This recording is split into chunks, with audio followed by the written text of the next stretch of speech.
우리 시간 기도하시면서 주일 예배 시작하겠습니다. 예수께서 이르시되 내가 곧 길이요 진리요 생명이니 나로 말미암지 않고는 아버지께로 올 자가 없느니라. 하나님 아버지, 오늘도 거룩한 주일 주 앞에 나와 예배하게 해주시니 감사합니다. 7월 첫 주, 우리 하반기 첫 주입니다. 하나님, 우리가 다시 한번 2026년 새롭게 달려가게 해주시고 예배를 통하여 은혜 받고 힘을 얻고 세상에서 승리하는 우리가 될 수 있도록 도와주시옵소서. 하나님, 이 자리에 참여한 모든 하나님의 자녀들에게 능력, 은혜 허락해 주시기 간절히 바라며 예수님의 이름으로 기도합니다. 아멘. 찬양할 때 우리 주의 사랑을, 주의 선하심을 찬양합시다. 주의 사랑을, 주의 선하심을, 주의 은혜를 생각해보라. 하늘보다도 더 높으신 아버지의 사랑, 그거 놀랍네. 아버지 사랑, 그거 놀랍네. 다시 한번 주의 사랑을, 주의 사랑을, 주의 선하심을, 주의 은혜를 생각해보라. 하늘보다도 더 높으신 아버지의 사랑, 그거 놀랍네. 아버지 사랑, 그거 놀랍네. 내 어찌 그 사랑 잊으리. 내 어찌 주의 긍휼 잊으리. 내 영혼의 모든 소원 만족시킨 하나님, 주의 사랑을, 주의 선하심을, 주의 은혜를 생각해보라. 하늘보다도 더 높으신 아버지의 사랑, 그거 놀랍네. 아버지 사랑, 그거 놀랍네. 나 길을 잃고, 나 길을 잃고 헤맬 때 그 사랑 날 찾아 내셨네. 내 영혼의 모든 소원 만족시킨 하나님, 주의 사랑을, 주의 선하심을, 주의 은혜를 생각해보라. 하늘보다도 더 높으신 아버지의 사랑, 그거 놀랍네. 아버지 사랑, 그거 이절합시다. 나 길을 잃고 헤맬 때, 나 길을 잃고 헤맬 때 그 사랑 날 찾아 내셨네. 내 영혼의 모든 소원 만족시킨 하나님, 주의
다시 한번 우리 놀라운 주의 사랑, 놀라운 주의 사랑 영원하시도다. 십자가 자비로 나타내셨네. 그 누구도 그 무엇도 깨닫지 못하리. 아름답고 영화로우신 주,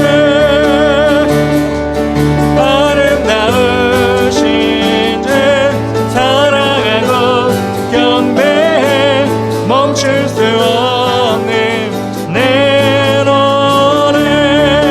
주님의 크신 영광, 주님의 크신 영광 온 하늘을 덮고 만물이 주의 능력을 보내. 아멘. 아름다운 주의 위엄 내 영혼 깨어서 노래하리. 놀라우신 주를, 아름다우신 주 사랑하고 경배해. 멈출 수 없는 내 노래. 아름다우신 주 사랑하고 경배해. 멈출 수 없는 내 노래. 한 번 더. 아름다우신 주 사랑하고 경배해. 멈출 수 없는 내 노래. 주님께 영광, 주님께 영광. 다시 사신 주, 사망 권세 모두 이기시었네. 흰 옷 입은 천사 돌을 옮겼고 누셨던 곳에 비어 있었네. 주님께 영광.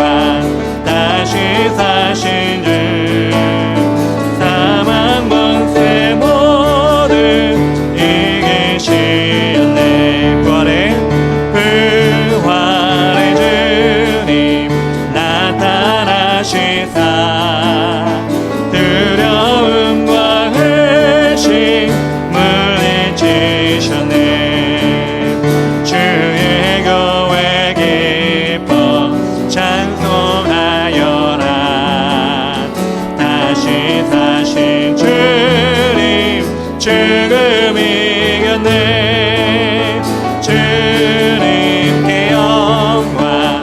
다시 사신 주, 사망 권세 모두 이기시었네. 생명의 임금 영광의 주님, 두려움 없는 삶을 얻을 뿐이라. 주의 사랑으로 세상 이기고 무단 건너 본향 가게 하소서. 주님께 영광. 다시 사신 주, 사망 권세 모두 이기시. 우리 2절 할까요? 부활의 주님, 부활의 주님 나타나시사 두려움 의심 물리치셨네. 주의 교회 기뻐 찬송하여라. 다시 사신 주님 죽음 이겼네. 주님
사망 권세 모두 이겼습니다. 사망 권세 모두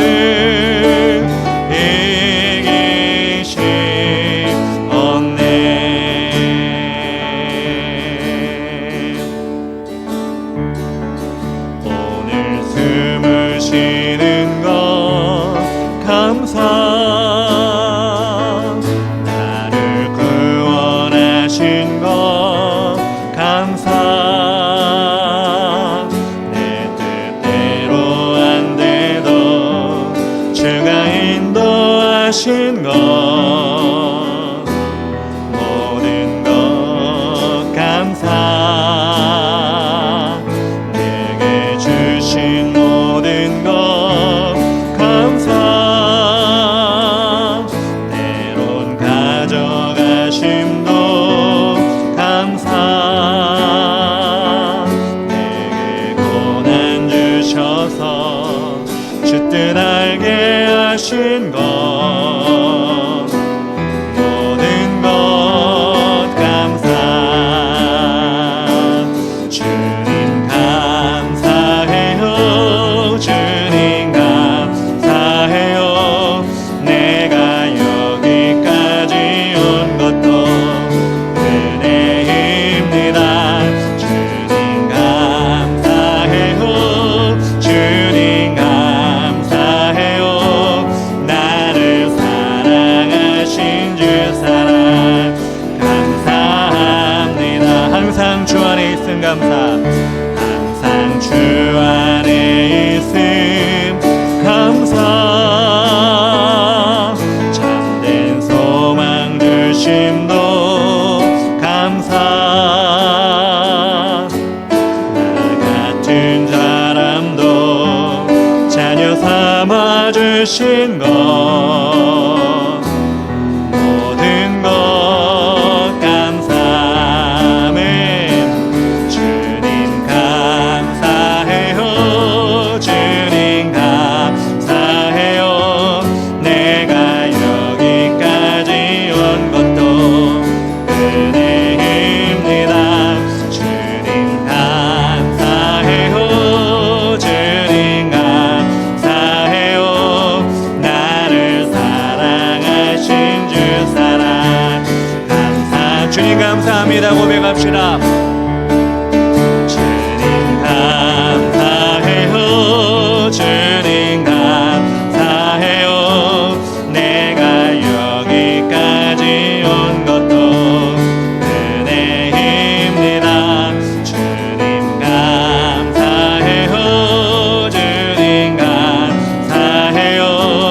나를 사랑하신 주 사랑 감사. 우리 마지막으로 한 번 더 주님 감사합니다. 주님 감사해요. 주님 감사해요.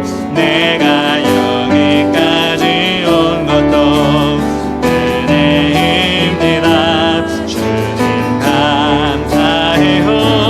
주님 감사해요.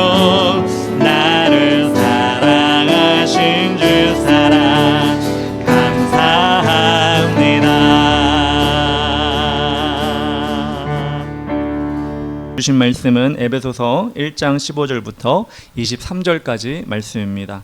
저와 같이 한 절씩 교독하도록 하겠습니다. 제가 15절 읽도록 하겠습니다. 이로 말미암아 주 예수 안에서 너희 믿음과 모든 성도를 향한 사랑을 나도 듣고 내가 기도할 때에 기억하며 너희로 말미암아 감사하기를 그치지 아니하고 우리 주 예수 그리스도의 하나님 영광의 아버지께서 지혜와 계시의 영을 너희에게 주사 하나님을 알게 하시고 너희 마음의 눈을 밝히사 그의 부르심의 소망이 무엇이며 성도 안에서 그 기업의 영광의 풍성함이 무엇이며 그의 힘의 위력으로 역사하심을 따라 믿는 우리에게 베푸신 능력의 지극히 크심이 어떠한 것을 너희로 알게 하시기를 구하노라.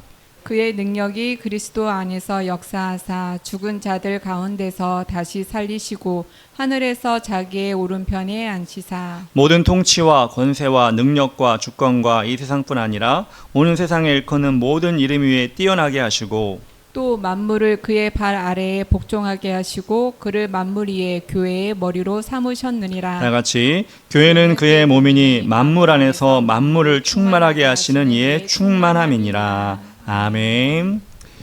네, 자리에 앉아주시기 바랍니다. 오늘 예배소서 1장 15절부터 23절까지 말씀 함께 읽었습니다. 눈을 밝히시는 지혜와 계시의 영이란 제목으로 우리 하나님 말씀을 전하겠습니다. 저희 교회를 돕고 있는 원주의 실렘 가나안 교회에서 8월 둘째 주에 전교인 수련회를 진행한다는 소식을 들었습니다. 다른 교회에서 수련을 하는 것이 그리 큰 일은 아닌데요. 그런데 그 수련회, 전교인 수련회에서 저를 그 수련회 장소에 초청해 주셨습니다. 가나안 교회 담임 목사님, 그 목사님께서 전교인마다 전교인이 수요일마다 저희 교회를 위해서, 물론 다른 섬기는 교회도 있는데, 도와주는 교회도 있는데, 그 교회들을 위해서 기도를 하고 있는데, 저희 교회를 저번 주가 아니라 저번 3월에 방문해 주셨잖아요. 그때 방문하신 성도들도 있지만 거리가 멀어서 또 직장 때문에 오지 못하신 분들이 많이 있다고 하십니다. 그래서 전교인 수련회 할 때 오셔가지고 저희 교회 상황과 또 기도 제목 좀 알려주시면 좋겠다 이렇게 말씀하셔서 제가 가서 참여하기로 약속을 했습니다. 가까운 거리가 아니기 때문에 주일에 움직이는 것이 수고롭긴 하지만 저는 그 이야기를 듣고 들게 된 생각이, 이분들이 저희 교회를 위해서, 우리 교회를 위해서 정말 잊지 않고 기도를 하고 계시는구나, 그런 감사의 마음을 가지게 되었습니다. 여러분, 기도할 때 그 기도의 제목이 응답되었는지 안 되었는지, 여러분, 기도하는 사람은 그게 중요한 일입니다. 그냥 허공을 치며 기도하는 것이 아니라 하나님의 일하심과 그 증거를 보면서 기도를 해야 더 힘이 나기 때문입니다. 많은 사람들이 기도를 한다고 하지만 기쁨으로 하지 못하고 짐으로 여기며 어쩔 수 없이 하는 그런 경우를 보게 됩니다. 그 이유는 무엇일까요? 첫 번째로 정확한 기도 제목을 가지고 기도하지 않기 때문입니다. 자신이 어떤 것을 구하고 있는지 자신도 모르고 기도하는 사람들이 참 많습니다. 마치 세상 사람들이 복을 구하는 것처럼 그냥 잘 되게 해주세요, 문제없게 해주세요, 잘 될 줄 믿습니다만 붙이면 기도가 되는 줄 알고, 어떻게 보면 그런 알맹이 없는 기도를 할 때가 있는데, 그럴 때 우리는 기도의 동력을 잃을 때가 많이 있습니다. 그리고 두 번째는 점검을 하지 않고 기도할 때 그렇습니다. 이래도 순서가 있고요. 여러분도 일을 해봐서 알겠지만 어떤 순서대로 진행을 하고 결과가 나와야 되는 게 맞습니다. 그 열매를 맺어야 되는데, 기도하면서도 하나님이 어떻게 그 기도를 들어주시고 일하고 계신지 우리는 기도를 통해 그것을 확인하는 것입니다. 하나님이 어떤 과정 가운데 나를 인도하시는구나, 내 기도가 완벽한 100% 이루어지기 전에 하나님께서 어떻게 또 이끌어 가시는구나, 우리는 기도를 통해 점검할 때 그 기도가 또한 계속해서 이어지게 되는 것입니다. 예를 들면 어떤 사람이 시험을 치른다고 하죠. 시험을 위해서 기도할 때 막연하게 기도하는 것이 아니라 주요 과목에 이해력이 딸린다, 자신이 이해하기 좀 힘들다, 그러면 어떻게 할까요? 그 이해를 할 수 있는, 가르쳐줄 수 있는, 자세하게 가르쳐줄 수 있는 친구를 또는 교사를 붙여주시옵소서. 하나님, 이건 제가 이렇게 부족한데 이걸 도울 수 있는 사람을 보내주시옵소서. 이렇게 기도하는 게 맞지 않을까요? 또 암기 과목을 한다, 암기에 약해요. 하나님, 제가 암기를 잘할 수 있는 방법. 여러분, 암기도 무작정 외우는 게 아니잖아요. 암기를 잘하는 사람은 물론 처음부터 머리가 막 IQ가 좋아가지고, 암기를 잘하는 사람들은 그 암기를 통해서 그냥 한 번만 보면 외워지는 사람도 있지만 대부분의 사람은 그렇지 않잖아요. 어떤 방법이 또 있다고 저는 얘기를 들었어요. 제가 암기할 때 국사든지 아니면 세계사든지 지리든지 여러분 방법들이 있는데, 이것을 발견할 수 있는 책을, 때로는 그런 비법을 누구를 통해 알려주시고 인도해 주시옵소서, 깨닫게 하여 주시옵소서. 사실 기도하면서도 이렇게 기도할 수가 있는 거거든요. 근데 기도하면서, 시험을 위해 기도하면서 무작정 시험 잘 보게 해주세요, 붙게 해주세요, 이렇게 우리가 기도하는 것은 어떻게 보면 알맹이 없는 기도, 지치는 기도를 하는 것 아닌가, 허공을 뜬구름 잡는 기도를 하는 것이 아닌가라는 생각을 합니다. 하나님은 기도 가운데 구체적으로 찾는 것을 발견하게 해주시고요, 두드리는 문을 열어주시고요, 또 자세하게 구하는 것을 눈으로 보게 해주십니다. 그래서 기도의 신비, 기도의 능력을 많은 사람들이 체험하고 있다는 것입니다. 유대인들은 이렇게 하나님께 구체적으로 기도하는, 그리고 꾸준히 기도하는 훈련을 어릴 때부터 받습니다. 다니엘서를 보신 분들은 아실 겁니다. 하루에 3번씩 시간을 정해놓고 하나님께 기도하는 것이 그들의 삶의 일부가 되었습니다. 물론 예수님이 세상에 계실 때 이 바리새인들과 서기관들이 그 기도를 할 때 어떻게 기도했죠? 다른 사람들에게 보이기 위해서, 시장 어기 위해서, 자신의 의를 나타내기 위해서 기도했기 때문에 예수님께서는 책망을 하셨지만, 그 가운데도 신실한 성도들은 이 기도의 시간을 통하여 하나님과 깊이 교통하며 은혜를 누릴 수가 있었습니다. 그 중에 한 사람이 누구였느냐? 바로 사도 바울이었습니다. 15절 16절에 이렇게 나옵니다. 이로 말미암아 주 예수 안에서 너희 믿음과 모든 성도를 향한 사랑을 나도 듣고 라고 나옵니다. 16절에 내가 기도할 때 기억하며 너희로 말미암아 감사하기를 그치지 않고 또 나옵니다. 로마 감옥에 갇혀 있는 사도 바울, 그 바울은 자신의 기도 시간을 빼놓지 않았습니다.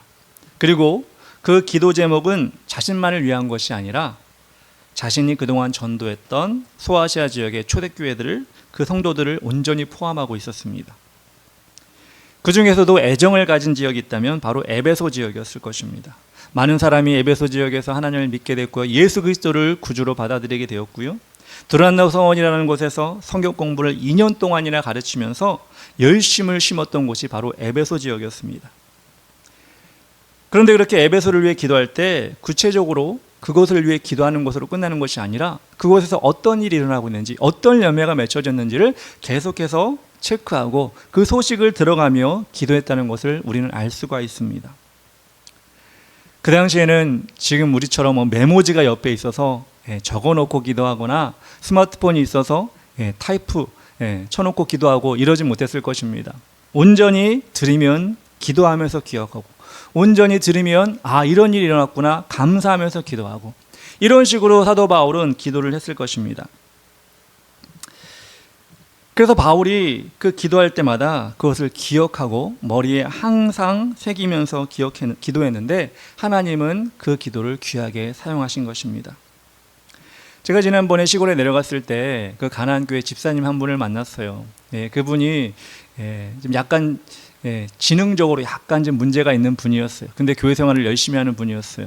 근데 그분이 대표 기도를 하시는데 저는 그분을 처음 봤고요. 그분도 저를 처음 봤죠. 처음 봤는데 식사기도 대표 기도를 그분이 직접 하셨어요. 근데 그분이 저의 이름을 확실히 기억을 하시더라고요. 저희 교회 이름도, 이 긴 이름도 확실히 기억하시면서 축복해 주면서 기도를 해 주시더라고요. 처음 본 얼굴, 처음 한 번도 안 가본 교회를 위해 수요일마다 얼마나 열심히 기도했으면 그 이름을, 다니는 우리도 기억을 못하는 분들이 아직 많이 있는데 그 이름을 기억하고 제 이름까지도 기억을 하고 그 기도해 주시는 걸 보면서 아, 정말 감사하다라는 생각을 했습니다.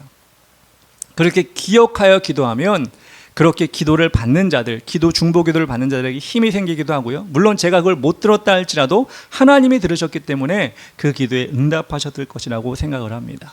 이처럼 사도 바울이 에베소 교회를 위해 기억하여 기도했을 때 사도 바울은 더 많은 것을 이들에게 알려주기를 원하셨습니다. 특별히 이 에베소 교회를 위해 더 기도하려고 했던 내용이 무엇이었느냐, 그것이 무엇이었는지 여러분 한번 잘 살펴보시고 더 배우기를 원했던 것, 사도 바울이 알려주길 원했던 것이 무엇인지를 여러분들 말씀을 통해 확인하셨으면 좋겠습니다. 그래서 우리는 첫 번째, 우리는 무엇을 알 수 있느냐? 멀리 있어도 성령님은 통합니다 라는 것입니다. 우리는 멀리 있어도 성령은 통합니다. 17절에 이렇게 나옵니다. 우리 주 예수 그리스도의 하나님 영광의 아버지께서 지혜와 계시의 영을 너희에게 주사 하나님을 알게 하시고 라고 나옵니다. 비록 바울 사도는 지금 감옥에 갇혀 있지만 에베소에 갈 수 없는 상황이었지만 바울보다 훨씬 크신 분, 즉 성령님을 그들에게 에베소 교회에 보내주시기를 간구하고 있었던 것입니다. 기도는 우리가 할 수 없는 일을 하나님께서 해주시도록 맡기는 것이 기도입니다. 내가 할 수 있으면 기도할 필요가 없죠. 내가 하면 되니까. 근데 하나님이 해주셔야지만이 우리 힘으로 안 되는 것을 구할 때 우리는 기도를 한다고 합니다. 사도 바울은 멀리 떨어져 있는, 그래서 어찌할 수 없어 감옥에 있는 자신이 직접 찾아가서 알려주고 교훈해주고 그들을 격려해주길 원했지만 그것이 쉽지 않았기 때문에 성령님과 교통하며 에베소 성도들이 그 자신과 같이 있는 성령님을 같이 공유하기를 원했다는 것입니다. 사도행전에 보면 고넬료라는 백부장이 나옵니다. 그는 로마인이었지만 하나님을 경외하는 사람이었습니다. 선행을 통해 믿음을 나타냈던 사람이었는데 그에게는 아무도 누가 직접 찾아가서 복음을 전해주지 않았습니다. 그런데 하나님은 성령님을 통하여 그에게 온전히 복음이 전달되도록 인도하셨습니다. 사도행전 10장 3절부터 5절까지 말씀이 이렇게 나옵니다. 하루는 제90쯤 되어 환상 중에 밝히 봄에 하나님의 사자가 들어와 이르되 고넬료야 하니 고넬료가 주목하여 보고 두려워 이르되 주여 무슨 일이니까? 천사가 이르되 내가 기도와 구제가 하나님 앞에 상달되어 기억하신 바 되었으니 내가 지금 사람을 요바에 보내어 베드로라 하는 시몬을 청하라 라고 나옵니다. 한 번도 보지도 못했고 어디 있는지도 알지도 못하는 베드로, 예수님의 제자였던 베드로를 성령님이 직접 찾아가 고넬료에게 만날 수 있도록 인도해 주신 것입니다. 그런데 그 일을 고넬료만 하면 안 되잖아요. 그걸 누가 또 알아야 되죠? 베드로도 알아야 되잖아요. 특별히 베드로는 이방인과 접촉할 수 없는 정통 유대인이었습니다. 그래서 베드로가 이방인에게 찾아간다는 것은 쉬운 일이 아니었습니다. 아니, 그 전에 있지 않았습니다. 바울과는 달랐죠. 근데 그런 베드로의 마음, 그렇게 복음을 전했지만 유대인들에게만 전했던 베드로에게 누가 찾아가 주시느냐? 성령님이 또 찾아가 주시는 겁니다. 사도행전 10장 9절과 19절 20절에 이렇게 나옵니다. 이튿날 그들이 길을 가다가 그 성에 가까이 갔을 때 그들이 누구죠? 고넬료가 보낸 사람들을 얘기합니다. 베드로가 있는 성에 가까이 갔을 때 베드로가 기도하려고 지붕에 올라가니 그 시각은 제6시더라. 베드로가 정기적으로 기도하는 시간이었던 것 같아요. 베드로가 그 환상에 대하여 생각할 때 성령께서 그에게 말씀하시되 두 사람이 너를 찾으니 일어나 내려가 의심하지 말고 함께 가라. 내가 그들을 보내었느니라 하시니 라고 나옵니다. 고넬료가 베드로를 청하여 사람들을 보내는 시간과 딱 맞게 베드로가 기도하는 시간에 성령님께서 베드로에게 나타나 주신 겁니다. 그리고 베드로가 이방인인 고넬료를 찾아가서 복음을 전할 수 있도록 두려워하지 말고 따라가라. 이렇게 성령님이 직접 알려주신 것입니다. 이 고넬료와 베드로의 역사적인 만남, 우리가 사도행전 10장에 나온 것은 주 예수를 믿으라. 너와 내 집이 구원을 얻으리라. 여러 가지 사도행전에 나왔던 이방인에 대한 복음을 전하는 이 말씀이 어떻게 나오게 됐느냐? 베드로가 힘을 썼느냐? 고넬료가 힘을 썼느냐? 아니요. 성령님께서 그들을, 멀리 떨어져 있는 그들을 찾아가 주셔서 그들을 연결해 주신 것입니다. 즉 성령님을 공유하는 가운데 그 일이 일어났다는 것입니다. 이렇듯 사도 바울이 지혜와 계시의 영, 즉 성령을 에베소 성도들이 받을 수 있도록 기도하였는데 그들이 비록 떨어져 있어도 이렇게 성령님이 하나 되게 역사하시는 것을 사도 바울은 너무나 원했기 때문에 지금 에베소 1장에 고백하고 있는 것입니다. 그렇다면 이렇게 성령님의 인도함을 받는 성도들이 알게 되는 것, 성도들이 그들에게 깨우쳐 주는 것 여러 가지가 있겠죠. 우리는 신앙생활을 하면서 말씀만 보고 기도만 하고 만이라고 하면 죄송합니다. 우리의 노력이 들어간 것들 뿐만 아니라 하나님이 우리를 위해 해주시는 일을 많이 깨달으면 깨달을수록 하나님의 비밀을 깨닫고 하나님이 하시는 일을 알게 되고 하나님과 더 가까이 가게 되는데 에베소 성도들이 그 성령님과 가까이가 친해지기를 원했던 사도 바울 마음을 통해 에베소 성도들이 알기를 원했던 것을 우리 또한 알기를 원하는데요. 오늘은 두 가지만 먼저 말씀을 드리려고 합니다. 오늘 두 번째 주제는 그래서 특별한 부르심이 있습니다 라는 것입니다. 부르심의 소망을 나타내고 있습니다. 18절 상반절에 이렇게 나옵니다. 너희 마음의 눈을 밝히사 그의 부르심의 소망이 무엇이며 라고 나옵니다. 성령님께서 우리 마음의 눈을 밝히사 그 부르심의 소망이 무엇인지를 알려주시기를 원했다는 것입니다. 우리는 부름받은 것으로 만족할 것이 아니라 우리가 부름받기 전에 어떤 상태였는지를 우리는 늘 생각을 해야 됩니다. 그래야 부르신 사람, 부르신 분의 은혜를 우리는 더 감사할 수 있기 때문입니다. 로마서 5장 8절에 이렇게 나왔죠. 우리가 아직 죄인 되었을 때 그리스도께서 우리를 위하여 죽으심으로 하나님께서 우리에 대한 자기의 사랑을 확증하셨느니라 라고 나옵니다. 하나님이 우리를 불러주신 것은 그 전의 삶보다 더 나은 삶을 살도록 우리를 불러주신 것입니다. 돈 많이 벌라고, 건강하라고, 모든 회사 일이나 직장 일이 잘 되라고, 물론 이것도 있겠지만 우리 하나님께서는 우리에게 더 나은 삶은 어떤 삶이냐?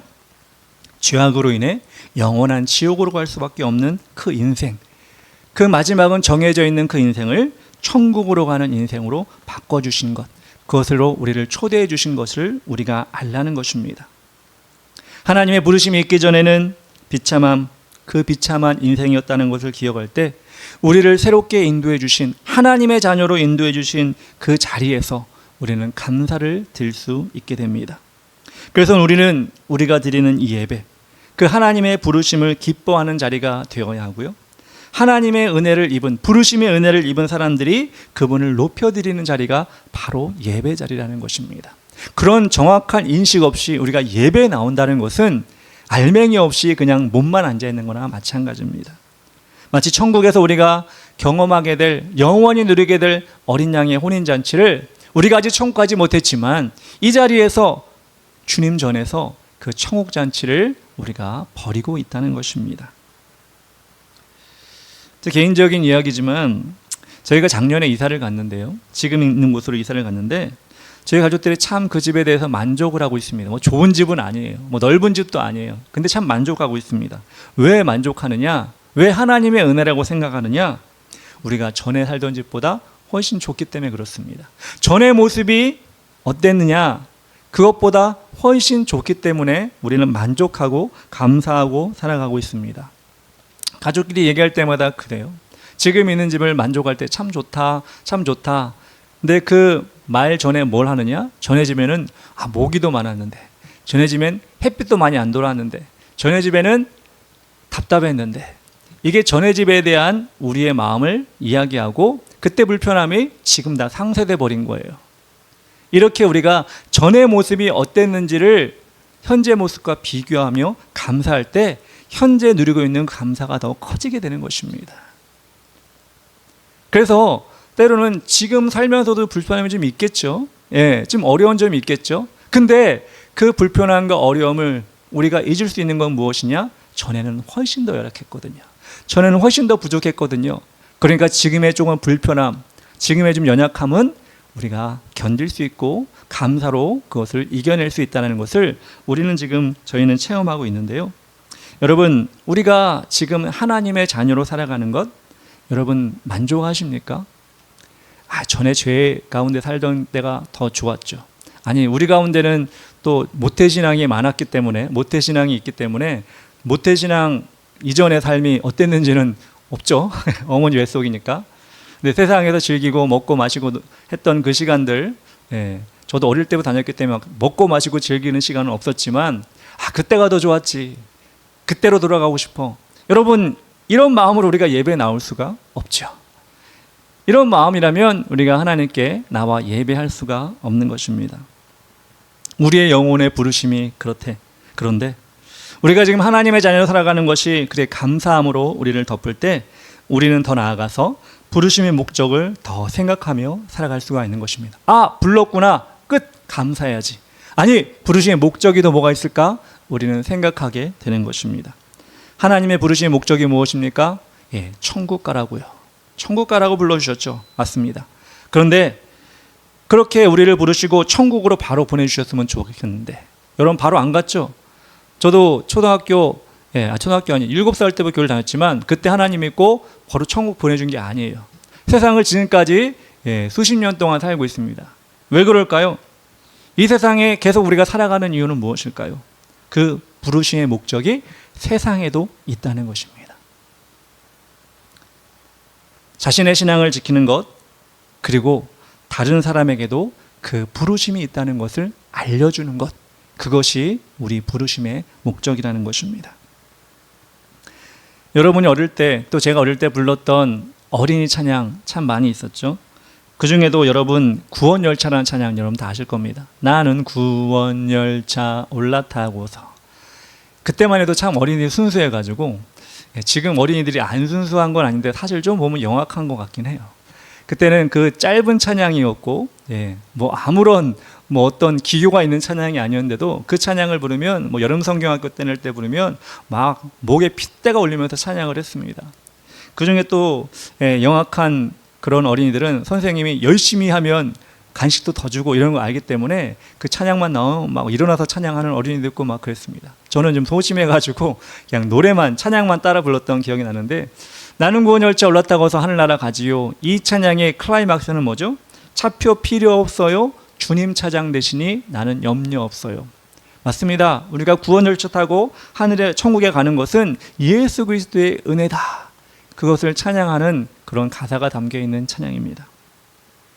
그런데 좀 잘 생각해 보니까 이 구원 열차, 기차는 혼자 타는 게 아니잖아요. 기차는 혼자 타면 사실 무서워요. 그 긴 기차 혼자 타고 있으면 무섭잖아요. 여러 사람이 같이 타야, 나 말고도 다른 사람이 같이 타야 그 기차는 제대로 작동하는 거 아니겠습니까? 우리 그 찬양을 부를 때 차표 필요 없고 예수님이 차장 되시는 건 너무나 중요한데, 그 찬양을 부를 때 지금 커서 생각해 보니까 나 혼자 가면 안 되겠구나. 이 구원 열차에 사람이 가득 차면 좋겠구나. 하나님께 가는 그 천국 열차에 나뿐만 아니라 많은 사람들이 같이 가면 좋겠구나. 사실 이것도 우리가 생각을 하며 찬양하면 좋지 않을까라는 생각을 했습니다. 우리 하나님께서 여러분을 불러주신 것을 감사하는 예배뿐만 아니라 이 예배에 우리 주위에 있는 영혼들, 하나님 모르는 영혼들을 함께 참여하고 그들에게도 부르심이 있다라는 목적을 알려주는 그런 우리의 열정과 그런 우리의 여러분 수고가 있는 예배, 그런 예배를 하나님이 기뻐하지 않으실까? 이것이 우리의 부르심의 소망이 아닐까라는 생각을 합니다. 세 번째로, 이 부르심의 소망뿐만 아니라 하나님께서 알려주는 것이 무엇이냐? 성도의 기업의 영광의 풍성함입니다. 세상에 없는 풍성함이 우리에게 있습니다. 지혜와 계시 영으로 우리가 알게 된 것은 하나님의 기업의 풍성함입니다. 지난주에도 말씀드렸지만 우리가 천국에서 받게 될 하나님의 자녀로서의 상속물, 이것이 기업이 아니라, 그 기업이 아니라, 많은 사람들이 그 얘기하잖아요. 천국 그러면 뭐도 있어, 금으로 깔린 도로가 있어, 보석으로 만든 집이 있어, 뭐도 있어.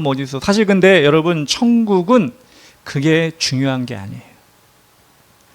천국은 그걸 보려고 가는 게 아니에요. 우리는 하나님의 임재 가운데 들어가는 것이 진짜 천국입니다. 다시 말해서 우리가 하나님의 기업이라는 거예요. 하나님 편에서 우리는 아름다운 기업이라는 거예요.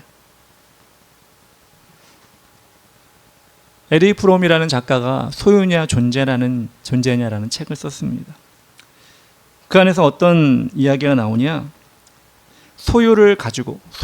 어떤 소유를 가지고 그 사람이 귀하냐 안 귀하냐, 높냐 안 높냐라고 따지는 것보다 그 존재 자체가 어떤 귀함을 가지고 있느냐, 그것이 중요하다라고 얘기를 합니다.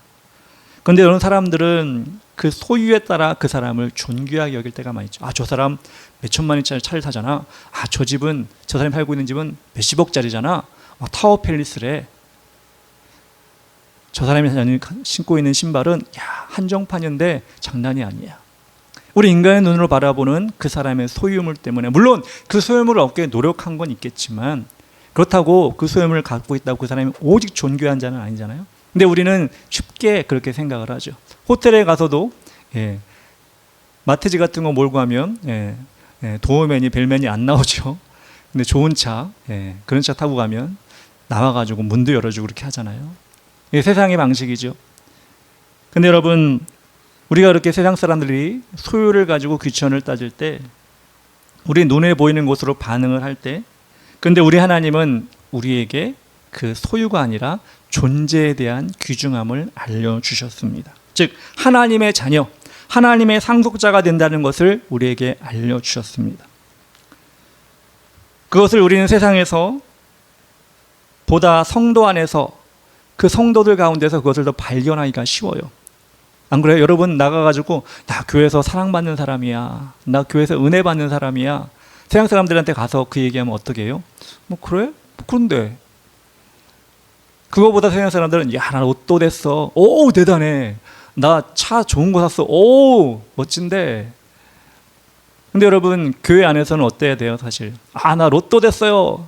아, 축하해도 있겠지만 나 하나님의 사랑 받았어요. 와, 그래, 하나님 널 정말 사랑하시는구나. 하나님이 내 기도 응답해 주셨어요. 와, 그래, 하나님이 너를 정말 인도해 주시는구나.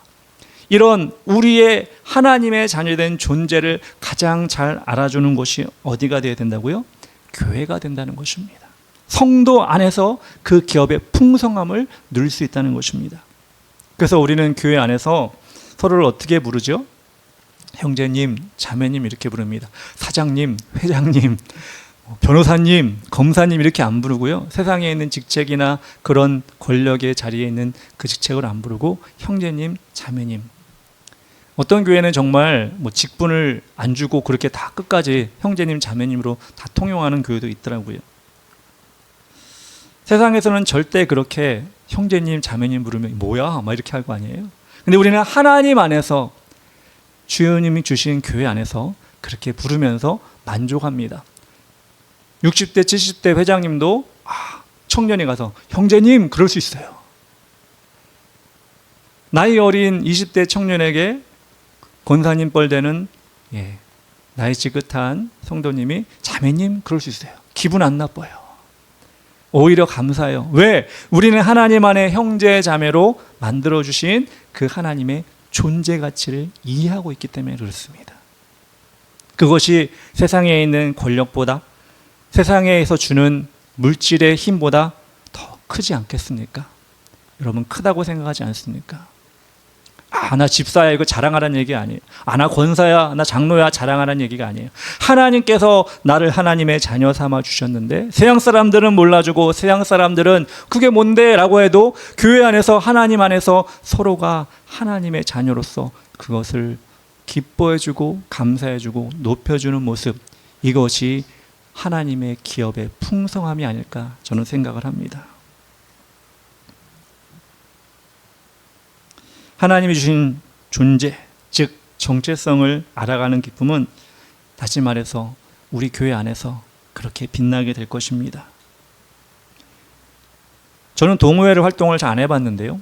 동호회 활동 보면은 그걸 좋아하는 사람들만 모이는 게 동호회잖아요. 마니아라고 하죠. 사진을 찍는 사람들, 사진을 찍는 걸 좋아하는데 동호회 가입하고 거기 들어가면 가장 먼저 뭘 물어볼까요? 어디서 오셨어요? 이름이 뭐예요? 어떤 뭐 타고 오셨어요? 이거 물어본 게 아니라 사진기 뭐 갖고 계세요? 이렇게 물어보죠. 왜? 그들의 관심은 그거잖아요. 자전거 타는 동호회가 있다면 가가지고 오자마자 뭘 먼저 쳐다봐요? 그 사람 얼굴 쳐다보는 게 아니라 그 사람 타고 온 자전거를 먼저 쳐다봅니다. 이 기종을 사셨군요. 1700짜리인데 와 대단합니다 이럽니다. 어디에 관심이 있어요? 거기에 관심이 있는 거예요. 근데 여러분, 교회 안에서는 세상의 동호회는 다르잖아요. 오면 어떻게 돼요? 하나님의 자녀구나. 하나님이 선택하신 자녀구나. 무슨 옷을 입고 왔느냐 중요하지 않죠. 무슨 차를 타고 왔느냐 중요하지 않죠. 하나님의 자녀구나. 하나님의 사랑받는 자녀구나. 거기에 우리는 집중할 수 있어야 한다는 것입니다. 그리고 축복하며 그 존재 자체가 하나님의 자녀가 된 것을 서로가 서로에게 알리고 기뻐하고 감사하는 시간이 교회 안에서 이루어져야 한다는 것입니다. 초대교회는 이런 풍성함이 있는 교회였습니다. 그들은 수시로 모였고요. 모일 때마다 예찬식을 진행했고 형제 자매임을 확인했습니다. 그리고 그들에게 오는 세상의 핍박과 환난, 그것을 건디면서 서로 중보해 주었습니다. 우리가 알다시피 그들은 대단한 물질을 가지고 있거나 세상의 권력을 가진 자들이 아니었습니다. 심지어는 나중에 세상과 완전히 분리가 되어서 카타콤이라고 하는 지하에 모여서 살았습니다. 그러니 세상과 단절됐기에 세상의 그 어떤 부와 명예를 가질 수 없었습니다. 그렇지만 그렇게 세상과 단절돼서 그들이 아예 없어질 것 같았는데 여러분, 그들은 그곳에 있으면서도 세상을 변화시켰습니다. 지금 세계 복음화를 그들이 만들어 간 것입니다. 하나님이 그들을 지키셨고 그들의 믿음을 풍성하게 채워주신 것입니다. 그렇게 힘들고 엄혹한 시간 속에서도 그렇게 하나님께서 성령님을 통하여 그들의 존재, 즉 하나님의 자녀라는 그 하나님의 기업의 풍성함을 서로가 느꼈기 때문에 지금도 우리에게 그 복음이 값싼 복음이 아니라 값비싼 복음, 귀한 복음으로 우리에게 내려온 것처럼 지금 우리가 마주하고 있는 세상 속에서 우리에게 필요한 것이 무엇입니까? 성령님입니다. 성령님이 우리에게 뭘 알려주십니까? 부르심의 소망을 알려주십니다. 네가 어떤 사람이었는지, 네가 어떻게 지옥에 갈 수밖에 없었는지, 그런데 당신을 하나님이 천국으로 인도하셨고 천국으로 인도하는 것뿐만 아니라 당신을 사용하여서 다른 많은 연약한 영혼들을 이끌어 가실 것이라는 우리에게 목적과 희망을 주시고, 그리고 교회 안에 모여서, 다음 주에는 교회에 대해서 얘기하겠지만 교회 안에 모여서 그런 목적을 가진 사람들이 어때요?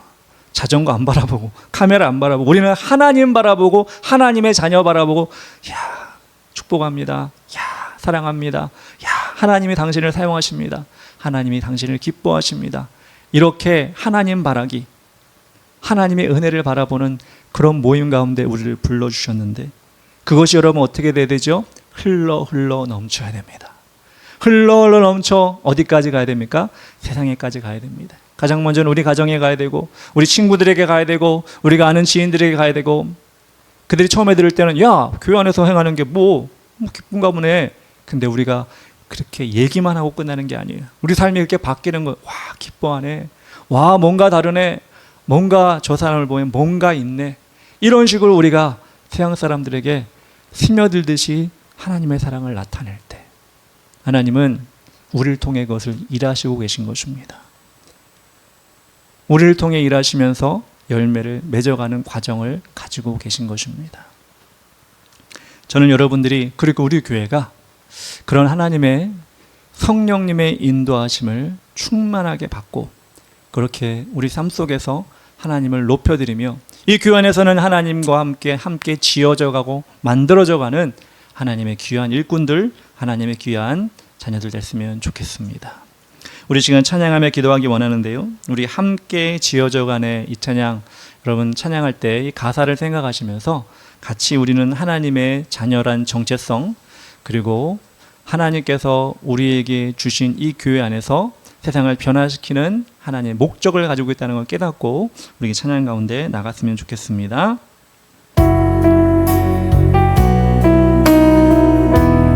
우리는 하나님의 자녀, 우리는 하나님의 자녀, 주 사랑 안에 우리 거할 때 주님 나를 사랑하신 것 같이 우리도 서로 사랑할 수 있네. 우리는 주의 몸된 교회, 우리는 주의 몸된 교회, 모든 지체가 하나 될 때 예수님의 마음을 닮아가며 고통과 즐거움 함께 나누네.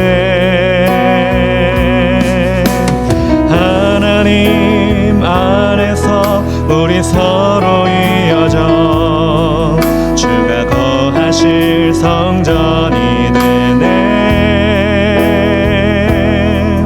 모퉁이 돌 대신 예수와 하나 되게 하신 성령 안에 함께 지어져 가네. 우리 한 번 더 처음부터 해볼까요? 우리는 하나님의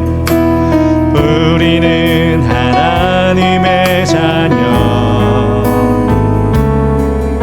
주 사랑 안에 우리 거할 때 주님 나를 사랑하신 것 같이 우리도 서로 사랑할 수 있네. 우리는 주의 몸된 교회, 모든 지체가 하나 될 때 예수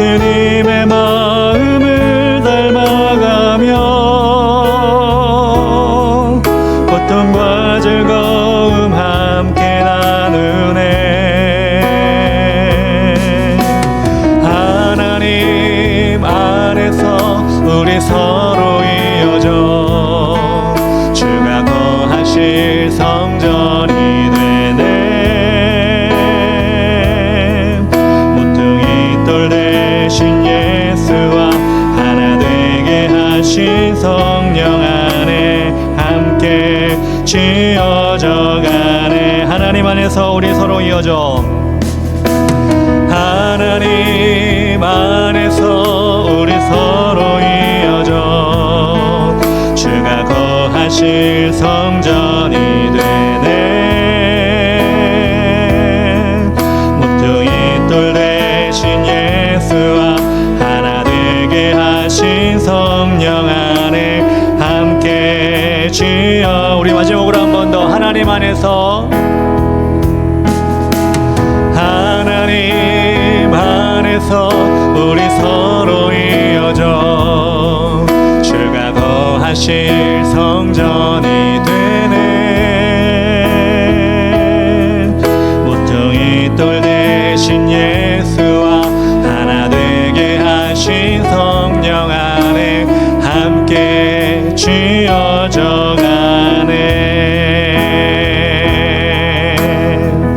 우리 시간 기도하며 나가기 원합니다. 사도 바울이 에베소 성도들과 성령님과 함께 교통함으로 그들과 같이 나아갔던 것처럼 우리가 정말 하나님, 우리 모두가 성령 안에서 우리가 하나님과 교통하는 자가 되기 원합니다. 또 우리가 기도 제목을 가지고 있다면 그 성령님이 이끌어 주시고 기도의 제목과 그 기도의 과정과 기도의 열매가 성령님을 통해 날마다 이루어지는 것을 우리가 기도 가운데 체험할 수 있도록 도와주시옵소서. 특별히 하나님, 사도 바울이 에베소 교회를 위해 기도한 것은 성령님을 통하여 그들의 부르심의 소망을 아는 것이었습니다. 또 기업의 풍성함을 깨닫는 것이었습니다.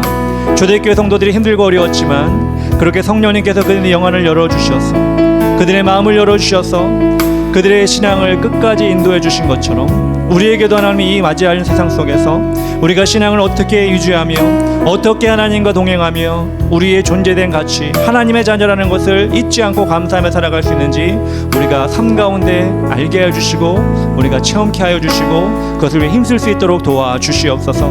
그렇게 하나님 아버지 주님 오시는 그날까지 우리가 믿음으로 경주하며 달려갈 수 있게 달라고 주의 이름으로 다같이 기도하며 나아가겠습니다. 주여, 아버지 하나님 감사합니다. 우리가 정말 주의 전하와 아버지 예비하는 것은 우리 어린 양의 잔치를 하나님 아버지 연습하는 것입니다. 아니 이 세상 속에서도 우리가 하나님의 자녀됨을 인식하며 기뻐하며 감사하며 하나님께 올려드릴 아름다운 잔치와 같은 시간입니다. 하나님 우리가 그렇게 예배를 드릴 수 있도록 도와주시고 또한 아버지 우리가 흩어져 기도하며 나아갈 때는 하나님 아버지 성령님과 함께 기도하며 성령님이 우리에게 알려주시는 것을 날마다 캐치하고 그것을 아버지 하나님 기쁨으로 감사함으로 믿음으로 아버지 하나님 우리의 영의 양식으로 삼을 수 있도록 도와주시옵소서. 그리고 하나님 아버지 우리가 정말 진정으로 주님의 자녀입니다. 아버지의 존재는 하나님께서 택하신 하나님의 자녀입니다. 무엇도 흔들 수 없고 누구도 아버지 깔볼 수 없는 하나님의 자녀의 우리가 믿고 나가게 하여 주시고 그 부르심의 소망이 우리로 끝나는 것이 아니라 우리를 통하여 많은 믿지 않은 영혼들에게 아버지 하나님 예비하신 자들에게 흘러갈 수 있도록 도와주시고 우리가 그것을 위해 힘쓸 수 있도록 인도하여 주시옵소서. 특별히 하나님 교회 안에서 우리가 정말 아름다운 관계를 유지하기 원합니다. 섬기고 사랑하고 축복하며 하나님의 은혜를 전하는 자 되게 해주시고 이 자리에 성령 충만함이 넘쳐날 때 은혜가 넘쳐날 때 흘러 넘쳐 아버지 세상 속에 우리를 통하여 아버지 스며들듯이 하나님의 은혜가 하나님의 사랑이 흩어질 줄 믿사오니 하나님 그렇게 우리가 그 일을 감당하며 나갈 수 있도록 인도하여 주시옵소서. 하나님 아버지 우리는 부족하고 연약하나 아버지 바뀌어지게 하시고 주님의 귀한 능력을 체험케 하여 주시옵소서. 주님께서 역사해 주시옵소서.